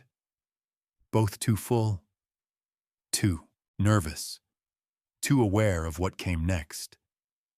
Joshua paid the bill, helped her navigate back to the car without hovering, the balance she needed, present without smothering. "Do you want me to take you home?" he asked. "Or, there's a park nearby, accessible viewing platform. The sunset should be the park." They drove in comfortable silence, the city passing. Lights beginning to flicker on as dusk settled. The park appeared. Small, well-maintained. The viewing platform newly built. Wide, smooth, easy to navigate. Joshua parked. They moved to the platform together. The city spread below. Sky painted in oranges and purples. The kind of sunset that demanded silence, appreciation. They sat, watched, the quiet between them full rather than empty. Then Joshua spoke. "Can I touch you?" Emma turned, met his eyes, saw the question, the care. "Where?" "Your face, your neck, places I know you can feel." "Yes." His hand lifted, slow, giving her time to pull away if she wanted. Fingers traced her jawline, gentle, exploring. His thumb brushed her bottom lip. Paused there. Pressure she felt completely. His hand slid to the back of her neck, cradled her skull. Support and tenderness combined. Emma shivered, the sensation overwhelming, after months of numbness, of sensation lost or partial. This she felt entirely. "I can feel that." "Good." Joshua's voice had gone rough, his eyes darker, intense. "Because I need you to feel this." He leaned in, slow, giving her time, space, choice. Emma closed the distance, met him halfway. The kiss started gentle, questioning, his lips against hers, soft, careful. Then she responded, pressed closer. Her hands found his hair, held on. The kiss deepened, his hand on her neck steadying her, the other finding her waist, supporting without restraining. Emma felt everything, the pressure of his mouth, the warmth of his hands, the way he touched her like she was precious but not breakable, valuable but not fragile. When they broke apart, both breathing harder, Joshua rested his forehead against hers. "I've wanted to do that since you told me you missed dancing." Emma smiled against his mouth. Just that, his eyes opened, met hers, something heated living there. Not just that, but for now. He pulled back slightly, the restraint visible, physical, one step at a time. Emma nodded, understanding, appreciating it even as her body wanted more. They sat together, watching the last of the sunset fade, his arm around her shoulders, her head against his chest, listening to his heartbeat. Steady, real. Eventually they drove back to her apartment, the building familiar now, home. Joshua walked her to her door, waited while she unlocked it, the threshold between them. He kissed her again, slower this time, deeper, a promise of more. Later, when they were ready. When they broke apart, Emma's lips felt swollen, her pulse racing. "I want to see you tomorrow," Joshua said. "And the day after. And, Joshua, breathe, I'm not going anywhere." He smiled, relief and joy mixing. "Tomorrow then. I'll call. We'll figure it out." "Yes." He left, reluctant, looking back twice before disappearing down the hallway. Emma wheeled inside, closed the door, leaned against it. Alone in her apartment, the space quiet, but different than the silence of before. Not empty, full of possibility, of what had just happened, of what might come next. She wheeled to the bathroom, looked in the mirror, saw herself flushed, eyes bright, lips still feeling the pressure of his kiss. Not a patient, not a case study, not broken, just Emma, a woman who had been on a date, who had been kissed, who had been chosen, not despite her wheelchair, not in spite of her limitations, but as herself, complete, whole in the ways that mattered. She touched her lips, felt the lingering sensation, real, undeniable. The tears came, but not from sadness, from relief, from joy, from the overwhelming recognition that she could still be wanted, still be seen, still be more than what she had lost. Emma transferred to bed, the first night in her own space feeling different, not lonely, not empty, full of Joshua, of his hands on her face, his voice saying her name, his presence tomorrow and the day after and all the days that might come. She pressed her hands against her legs, the sensation patchy, inconsistent. Some areas felt nothing, some felt faint pressure. It might never be more than this, but it was enough. She was enough. Emma closed her eyes, let exhaustion pull her under. Sleep coming easier than it had in months.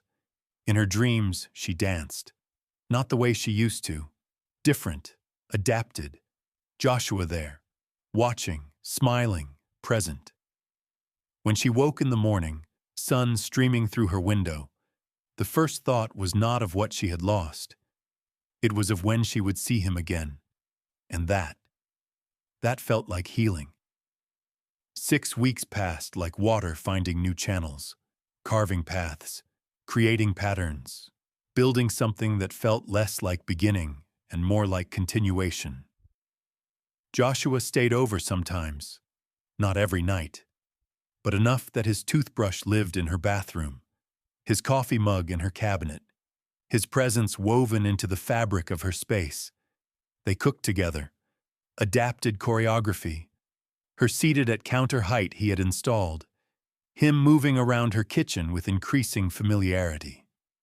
Pasta, stir-fry, simple meals made complex by the act of making them together.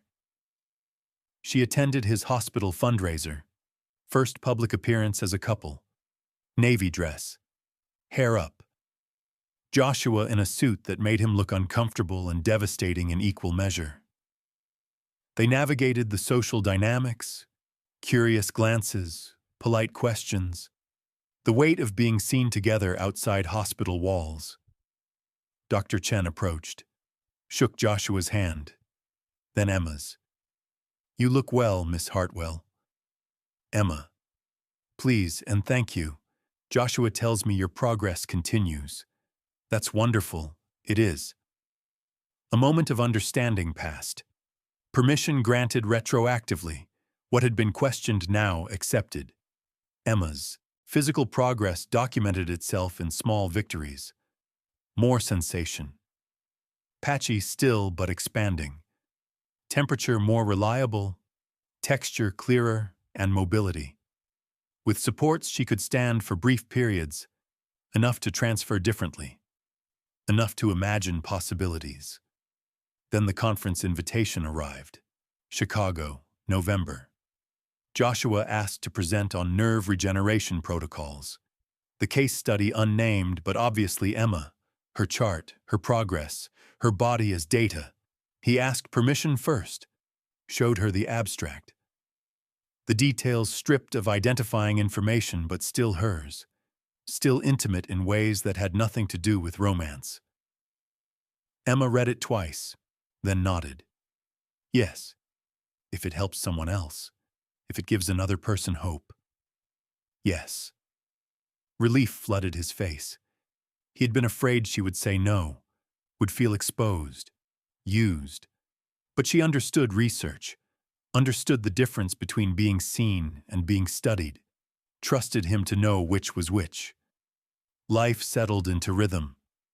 Morning coffee, his work schedule, her physical therapy 3 times weekly, evenings together more often than not, conversation, silence, the building of intimacy through repetition. Then Michael reappeared.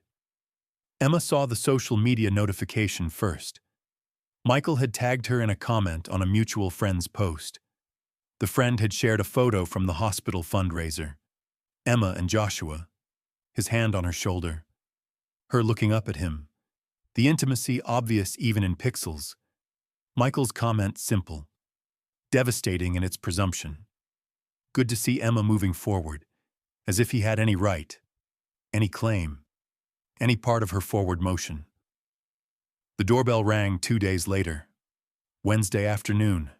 Emma alone. Joshua at the hospital. She almost did not answer, but the bell rang again, insistent.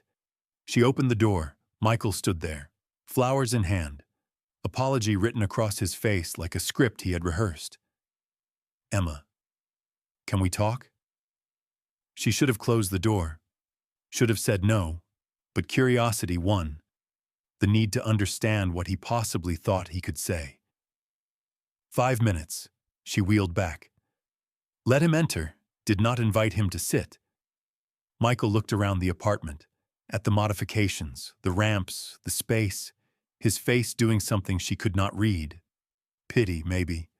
Or assessment. You look good. Happy. Thank you. I saw the photo. You and... Is that your doctor? Joshua. Yes. Michael nodded. Set the flowers on the counter. Unwanted. Presumptuous. I made a mistake. Leaving? I can see that now. You're improving. Getting better. And I want to be part of that. Part of your life again. Emma stared at him. The audacity stunning. You want to be part of my life. Now. Now that I'm improving. Yes. I can look past the wheelchair. Now that you're getting sensation back. Now that there's hope you might. Stop. Emma's voice cut sharp. Cold. You can look past it? It's part of me, Michael. Not something to look past. Joshua doesn't look past anything. He sees all of it and stays. He stayed when there was no guarantee, when I had no sensation, when hope was just possibility, not promise. Michael's face hardened, the apology cracking. He's your doctor, Emma. This is transference, trauma bonding. You're vulnerable. He took advantage. When you're really better, when you don't need him anymore, you'll see. Get out. Emma, I'm trying to help you. You're not thinking clearly. He couldn't save his wife, so now he's trying to save you. You're a replacement, a project. Don't you see that? The words landed like blows, because part of her had wondered, had questioned, but hearing it from Michael, from the man who had left her, made it feel different, false, cruel. Get out. The door opened. Joshua, key in hand, taking in the scene instantly. Michael, Emma's face, the tension thick enough to choke on. She asked you to leave. Do it now. Joshua's voice carried no heat, just certainty, finality. Michael turned, sneered. The hero doctor. How convenient. Tell me, does she know you're only with her because you couldn't save your wife? Does she know she's a replacement for? He did not finish. Joshua's fist connected with his jaw. Single punch, controlled, precise. The kind that came from knowing exactly how much force to use. Michael staggered, hand to his face, blood on his lip. You'll hear from my lawyer. That's assault. I have witnesses. Then leave. Before I give you another reason to call them. Michael looked at Emma, then Joshua, then left, the door slamming behind him. Silence crashed in, heavy, loaded. Emma looked at Joshua's hand, knuckles already bruising, swelling. You didn't have to hit him. Yes, I did. He flexed his fingers. Testing. Nothing broken. Emma wheeled closer, took his damaged hand in both of hers, gentle, careful, brought it to her lips, kissed the knuckles. He's not wrong, though, is he? Some part of you needed to save me. Joshua knelt, eye level, the position he had taken that first day, when everything was different and everything was the same. At first, maybe, I won't lie, some part of me needed to prove I could help someone, could make a difference when it mattered. But I fell in love with you despite your recovery, not because of it. I love the woman who refuses help even when she needs it, who makes terrible puns during physical therapy, who corrects my medical terminology at 2 a.m, who fights nurses and ex-fiancés with equal fury. I love you, Emma. You. Not the patient.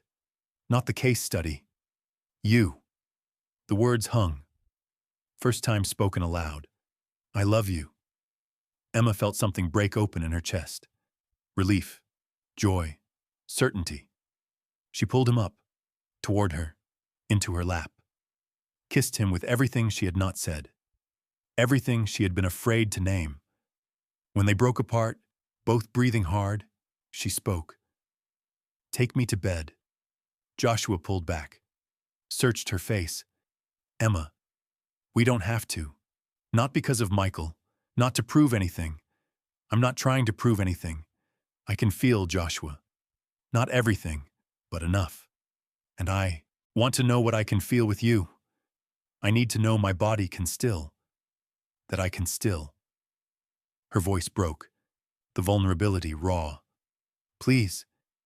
He stood, lifted her from the wheelchair, carried her toward the bedroom, his hands gentle but assured, her arms around his neck. Trust absolute. The door closed behind them, afternoon light filtering through curtains, the world outside continuing, the world inside contracting to just them, just this. Joshua laid her on the bed with reverence, his hands moving slow, asking permission with every touch, every movement. Emma guided him, showed him where she could feel, where sensation lived. The topography of partial nerve regeneration mapped not on charts, but on skin, on breath, on the small sounds she made when his hands found the places that still spoke to her brain. It was not perfect. Some things she felt completely. Some things she felt partially, some things not at all. But Joshua paid attention, learned, adapted, made love to the woman she was, not the woman she had been. And Emma felt, not everything, but enough. Enough to know her body was still hers, still capable of pleasure, still worthy of touch, of desire, of being wanted completely. After, they lay tangled, his arm around her, her head on his chest, both quiet, processing. I love you, Emma whispered into the silence. His arm tightened. I love you too. Simple words, heavy with meaning, with commitment, with the understanding that this was real. Not transference, not trauma bonding, not replacement, just love. Complicated and imperfect and absolutely real. Outside, evening settled.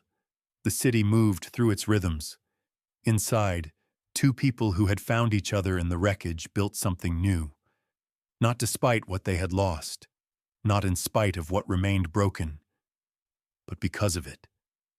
Because they understood that whole did not mean undamaged, that love did not require perfection, that two people could be fractured and still fit together. Emma closed her eyes, felt Joshua's heartbeat under her ear. Steady, real, hers. The bird on her old ceiling had been grounded, broken-winged, unable to fly. But maybe that was never the point. Maybe the point was learning that grounded did not mean finished, that broken wings could still know wind. That flight came in different forms. Emma had found hers, in Joshua's arms, in his love, in the life they were building together. One day at a time, one touch at a time, one moment of feeling at a time. It was enough. More than enough. It was everything. 1 year after Emma left the hospital, She stood in front of a mirror at the rehabilitation center, adjusting her shirt. Not the hospital where she had been a patient, a different facility, one where she now worked 3 mornings a week, teaching, adaptive dance, movement for bodies that move differently, for people who thought they would never dance again. The studio filled slowly. Wheelchairs, walkers, crutches, prosthetics, bodies that carried stories written in, scars and limitations and stubborn refusal to stop. Emma wheeled to the center, smiled at the faces watching her, some nervous, some skeptical, all hoping. "Welcome, I'm Emma. I teach dance to people who've been told they can't. Let me be clear. This won't look like what you remember. It won't be what you lost, but it will be movement. It will be music. It will be yours." She pressed play on the sound system. Music filled the space. Not ballet, something contemporary, rhythmic, accessible. Emma moved, her upper body swaying, arms extending, creating shapes. The wheelchair, not limitation, but instrument. Part of the choreography, part of the dance. The class followed, hesitant at first, then braver, finding their own rhythm, their own adaptation, their own way of moving that honored who they were now, not who they had been. From the doorway, Joshua watched, the same soft look he had carried that first morning in her hospital room, but unguarded now. Open. The grief that had lined his face smoothed by time, by love, by the daily practice of choosing joy. After class, Emma wheeled to where he waited. "You're early. Finished rounds ahead of schedule. Thought I'd catch the end of your class. And you're brilliant. They were terrified when they walked in. You made them believe." She took his hand, squeezed. "Someone did that for me once." They drove home together. The apartment they had shared for 4 months now. His lease ended, her space bigger, the decision easy, natural, inevitable. Their life together showed itself in small rituals. Morning coffee made while he showered, her doing exercises while he read case files, dinner cooked together, evenings on the couch, his hand on her leg, her head on his shoulder. The television playing shows neither paid attention to. Some nights she used forearm crutches. Progress, real but limited. She could stand for longer periods now, walk short distances with support, enough to matter, not enough to be called recovered. Joshua never called it recovery anyway, called it adaptation, integration, learning to be whole in a different configuration. The hospital gala happened in October. Annual fundraiser, black tie, Emma in a dress that accommodated her seated position. Elegant, confident. Joshua beside her in a suit he wore better now. Less like costume, more like skin. They sat at a table with his colleagues, Dr. Chen, Dr. Nguyen, others whose names Emma had learned over months of attending hospital events. Being part of Joshua's professional world, being seen not as patient, but as partner. The conversation turned to Joshua's upcoming publication, the paper on partial nerve regeneration, revolutionary in its documentation, its honesty about limitations, its reframing of success. "Case study is remarkable," one doctor said. "The progress documented over time, the way sensation returned in patches. Unpredictable but real.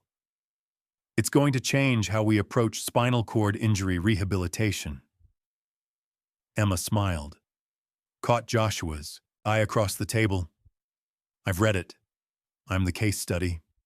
Silence, brief, then understanding, respect, not pity, not awkwardness, recognition of what she had contributed, what she had allowed to be studied, shared, used to help others. "That's extraordinary," Dr. Chen said. "Thank you for letting us learn from your experience."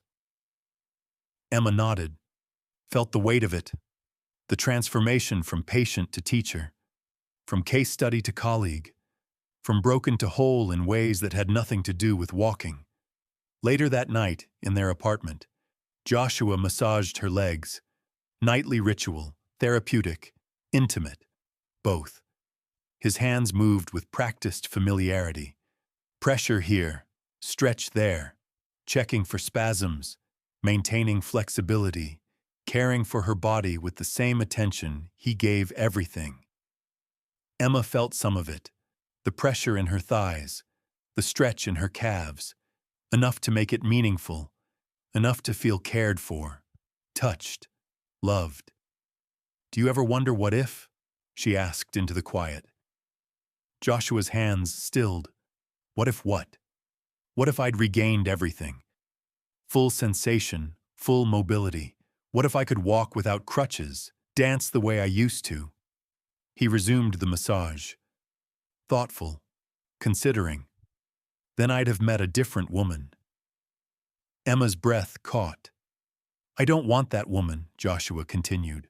"I want you, this you, exactly as you are, with the wheelchair in our bedroom, the grab bars in the shower, the fact that some days are harder than others, the complexity, the adaptation, all of it, even with the fact that I might never." He stopped her, moved from the floor to sit beside her on the couch, took her face in his hands, especially with all of that. "Because it means you're here. You survived. You built a life from wreckage. And you're mine. And I'm yours. That's what matters." Emma kissed him. Slow, deep, tasting the truth of his words. "I love you. I love you too." Simple, profound, said daily now, but never losing weight. The next evening, they climbed to the rooftop garden of their building. Accessible elevator, wide pathways, a space designed for everyone. Emma used her crutches, Joshua beside her, not hovering, just present, available if needed. They reached the overlook. The city spread before them, sunset painting everything gold and purple, the kind of evening that demanded witness. Emma stood, Joshua behind her, arms wrapped around her waist, supporting without restricting, his chin on her shoulder, both watching the light change. They said I'd never feel anything again. Emma spoke into the quiet, her voice carrying over the city sounds below. They were wrong. Not because sensation fully returned, it didn't, but because I learned that feeling isn't just nerves firing. It's trust. It's safety. It's love that sees your broken places and doesn't turn away. "What are you thinking?" Joshua asked. Quiet, curious, that I'm grateful. For the accident, for the hospital, for the neurologist who refused to accept never. Emma. His voice held protest, discomfort with her gratitude for trauma. "I know it's strange, but if it hadn't happened, I wouldn't have found you. I wouldn't have learned that wholeness doesn't mean nothing's broken. It means you're brave enough to let someone see the fractures, to build something new from what remains." Joshua tightened his arms, pressed his face into her neck. "You saved me too," he whispered. "You know that, right? I was just existing, going through motions, numb.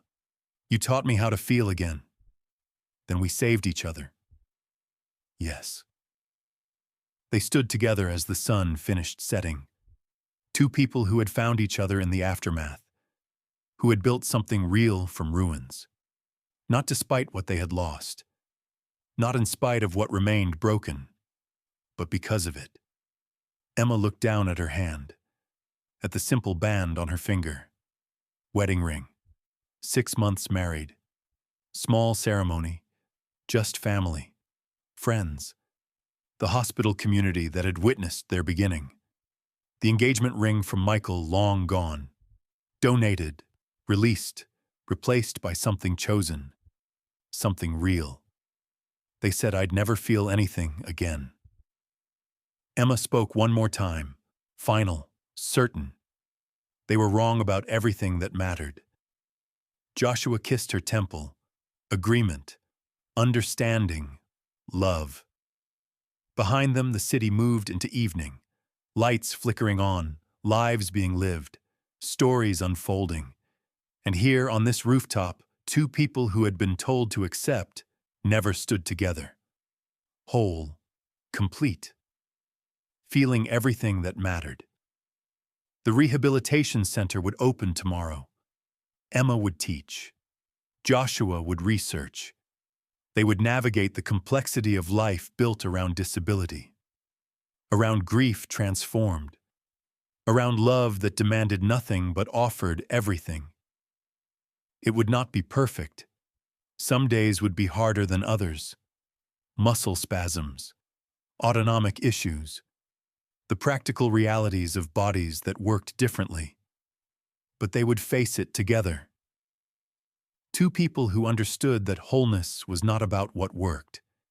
It was about what remained, what persisted, what refused to break even when everything else did. Emma leaned back into Joshua's arms, felt his warmth, his strength, his steady presence. The bird-shaped stain on her old hospital ceiling had been broken, grounded, unable to fly. But she had learned something that bird could not teach. That flight came in different forms. That freedom was not about walking, it was about choosing, about building, about loving and being loved completely. Emma had found her wings, in Joshua's arms, in her students' faces, in the life she had built from wreckage. And she was flying, not the way she once had, but flying nonetheless. The sun disappeared below the horizon. Darkness settled. Stars began to appear.